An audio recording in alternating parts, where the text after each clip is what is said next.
Good evening students. Start करते हैं हम आज का टॉपिक। और आज का टॉपिक है हमारा पेनक्रियास एंडोक्राइन ग्लैंड्स में।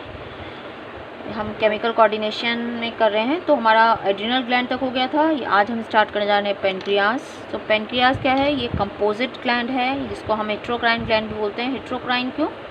क्योंकि ये दोनों तरह से बिहेव करती है, एक्सोक्राइन और एंडोक्राइन। एक्सोक्राइन पार्ट क्या होता है? जिसके खुद की डक्ट होती है, तो वो क्या उनका जो सिक्रीशन है, जिसको हम बोलते हैं एंजाइम्स। एंडोक्राइन जिनका कोई डक्ट नहीं होती, जिसको हम डक्टलेस ग्लैंड बोलते हैं, उनका सिक्रीशन है हमारा हार्मोन्स। तो ये दोनों तरह बिहेव करती है। इसमें दोनों टाइप की सेल हैं जो एंजाइम्स भी रिलीज़ करती हैं और हार्मोन्स भी रिलीज़ करती हैं, इसलिए इसको हेट्रोक्राइन ग्लैंड और कंपोजिट ग्लैंड बोलते हैं। सो endocrine part of the pancreas consist of over 1 billion patches of cells located around blood capillaries called islet of Langerhans। इसमें जो सेल्स होती हैं, जो सेल के पैचेस हैं, जो मिलियंस में हैं, जिनको हम आइलेट ऑफ लैंगरहैंस बोलते हैं, ये 1 to 2% होता है पेनक्रियाटिक टिश्यू का, जिसमें दो तरह की मेन टाइप की सेल्स होती हैं, जिनको हम alpha cell and beta cells कहते हैं। बेसिकली ये सेल्स हैं जिनको हम आइलेट ऑफ लैंगरहैंस बोल रहे हैं। ये पैचेस हैं सेल्स के मिलियंस में। और इसका कितना परसेंटेज है पेनक्रियाटिक उसका? 1 million patches of cell located around blood capillaries, और these constitute only 1 to 2% of pancreatic tissue। और इसमें दो तरह की सेल्स हैं, एक अल्फ़ा सेल और एक beta cell. So alpha cell और बीटा सेल दोनों ही हार्मोन प्रोड्यूस कर रही हैं, जो कि पेप्टाइड हार्मोन है। पेप्टाइड हार्मोन यानी प्रोटीन है। तो जो अल्फ़ा सेल है वो सिक्रीट करती है ग्लूकागॉन, और जो बीटा सेल है वो सिक्रीट करती है इंसुलिन। सो आप उसको कैसे याद करोगे? ग्लूकागॉन यानी ए है, इसके अंदर आता है, तो अल्फ़ा यानी ए सेल, और बीटा इसके अंदर नहीं आता है, तो यह है इंसुलिन। तो ए यानी अल्फ़ा ग्लूकागॉन, और बीटा यानी insulin. So glucagon maintain the normal glucose level in the blood. Glucose और इंसुलिन दोनों ही मिलके जो है ग्लूकोज लेवल जो है उसको मेंटेन करते हैं। दोनों ही एक दूसरे के एंटागोनास्टिक हैं, अपोजिट वर्क करते हैं। So glucagon acts mainly on the liver cells. Mainly ये लिवर सेल्स पे, यानी लिवर सेल जिनको हम बोलते हैं हेपैटिक। हेपैटिक वर्ड लिवर से रिलेटेड है। हेपेटोसाइट यानी हेपैटो मतलब लिवर, साइट मतलब सेल, यानी लिवर की सेल पैक्ट करता है। And stimulate conversion of stored glycogen into glucose. यानी अगर हमें ज़रूरत पड़ती है तो जो हमारी बॉडी में जो ग्लाइकोजन स्टोर है उसको ग्लूकागॉन क्या करता है? ग्लूकोज में कन्वर्ट करता है, यानी ग्लूकोज की लेवल को बढ़ाता है ब्लड में, अगर ग्लूकोज का लेवल कम है तो, जिसको हम बोलते हैं ग्लाइकोजिनोलाइसिस। देखो ग्लाइकोजन मतलब ग्लाइकोजन, लाइसिस मतलब ब्रेक डाउन, यानी ग्लाइकोजन को ब्रेक करने वाला, उसको हम क्या बोलेंगे? ग्लाइकोजिनोलाइसिस। सो ये ब्लड शुगर लेवल को बढ़ाता है, इसलिए इस हार्मोन को हम बोलते हैं, यानी ग्लूकागॉन को, हाइपरग्लाइसीमिया। ग्लाइसीमिया मतलब शुगर, हाइपर मतलब ज़्यादा, यानी ज़्यादा जब शुगर कंटेंट हो जाता है तो उसको हाइपरग्लाइसीमिया बोलते हैं। और ये कौन कर रहा है? ग्लूकागॉन, जो ग्लाइकोजन को ग्लूकोज में कन्वर्ट कर रहा है। This hormone stimulate the process of gluconeogenesis. Neo मतलब दूसरी चीज़ों से भी जो है ये ग्लूकोज फॉर्मेशन करता है। किस किस से? नॉन कार्बोहाइड्रेट सोर्स से। नियो मतलब नई चीज़ों से बना रहा है ग्लूकोज को, ये तो नॉर्मली है जो इससे बना रहा है, बट दूसरी नॉन जो कार्बोहाइड्रेट सब्सटेंसेस हैं उनसे भी ये ग्लूकोज बनाता है, ताकि इसको क्या करना है? ग्लूकोज का लेवल बढ़ाना है। Cellular glucose uptake and utilization को कम करता है ताकि ग्लूकोज लेवल बढ़ जाए, यानी यूज़ नहीं होने देता ताकि ग्लूकोज का लेवल बढ़ जाए।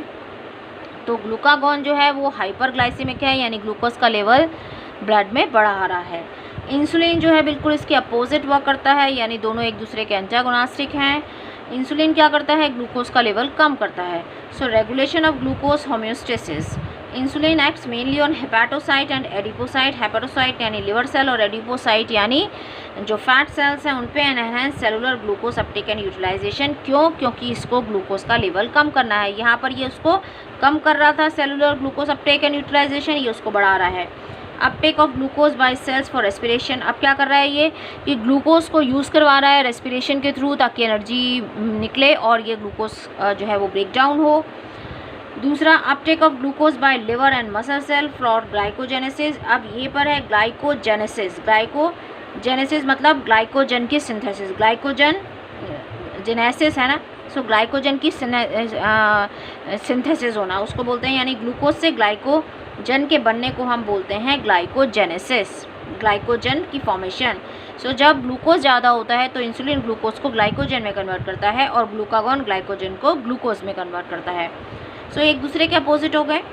Decrease glucose concentration and blood, increase rapid movement of glucose from blood to hepatocyte and adipocyte. यानी ग्लूकोज का लेवल कम कर रहा है और इसका रैपिड मूवमेंट कर रहा है ब्लड से हिपैटोसाइट एंड एडिपोसाइट में, ताकि ग्लूकोज का लेवल ब्लड में कम हो जाए। तो ग्लूकागॉन ब्लड ग्लूकोज का लेवल बढ़ा रहा है और इंसुलिन ग्लूकोज का लेवल कम कर रहा है। तो इसका मतलब ये क्या हो गया, हाइपोग्लाइसीमिया। सो हाइपर हो गया ग्लूकागॉन और हाइपो हो गया insulin. Hypo secretion of insulin, अगर कम हो जाता है इंसुलिन का सिक्रीशन तो क्या होगा, ग्लूकोज का लेवल बढ़ जाएगा, जिसको हम शुगर की बीमारी बोलते हैं या डायबिटीज़ बोलते हैं। इसको हम हाइपरग्लाइसीमिया बोलते हैं, जिसको डायबिटीज़ मेलिटस बोलते हैं। और आपने एक और पढ़ा था डायबिटीज़ इंसिपिडस, जो ADH की वजह से होती है। ये शुगर है, अगर शुगर का कंटेंट ब्लड में ज़्यादा हो जाता है, किसकी वजह से हो रहा है कि इंसुलिन ज़्यादा रिलीज़ नहीं हो रहा, जिसकी वजह से शुगर यानी ग्लूकोज का ग्लाइकोजन में कन्वर्जन नहीं हो रहा, तो वो यूरिन के साथ पास आउट होता है और कॉम्प्लेक्स कुछ हार्मफुल सब्सटेंसेस भी बन जाते हैं, जिनको कीटोन बॉडीज़ बोलते हैं। और ये डिसीज़ का नाम होता है जब यूरिन के साथ आने लग जाता है। तो टेस्ट कराने पर जब वो आने लगता है तो उसको हम बोलते हैं डायबिटीज़ हो गई है या शुगर हो गई है, डायबिटीज़ मेलिटस। तो ये एक दूसरे के अपोजिट वर्क कर रहे हैं। ग्लूकागॉन हाइपरग्लाइसीमिया है, यानी ग्लाइकोजन को ग्लूकोज में कन्वर्ट कर रहा है। इंसुलिन हाइपोग्लाइसीमिया है, यानी ग्लाइकोजन जो ग्लूकोज है उसको ग्लाइकोजन में कन्वर्ट कर रहा है। सो अगर इंसुलिन, इसलिए आपने देखा होगा जिनको डायबिटीज़ होती है वो इंसुलिन लेना पड़ता है ताकि ग्लूकोज को वो ग्लाइकोजन में कन्वर्ट करके लिवर के अंदर स्टोर करा सकें। सो ये है हमारा पेनक्रियाज, उससे होने वाले सिक्रीशन। और पेनक्रिएटिक एंजाइम्स जो हमने बात की थी, एक्सोक्राइन पार्ट रिलीज़ कर रहा है, ये हम डाइजेशन वाले चैप्टर में पढ़ चुके हैं कि ये कौन कौन से एंजाइम रिलीज़ करता है और डाइजेशन में कैसे हेल्प करता है। तो इसीलिए इसके ऊपर आपका क्वेश्चन आता है कि हिट्रोक्राइन ग्लैंड कौन सी है या कंपोजिट ग्लैंड कौन सी है। तो ये है पेनक्रियाज, जो दोनों की तरह बिहेव करती है। तो ये आपको समझ में आया होगा pancreas. So thank you, thanks for watching. Please like, subscribe and share.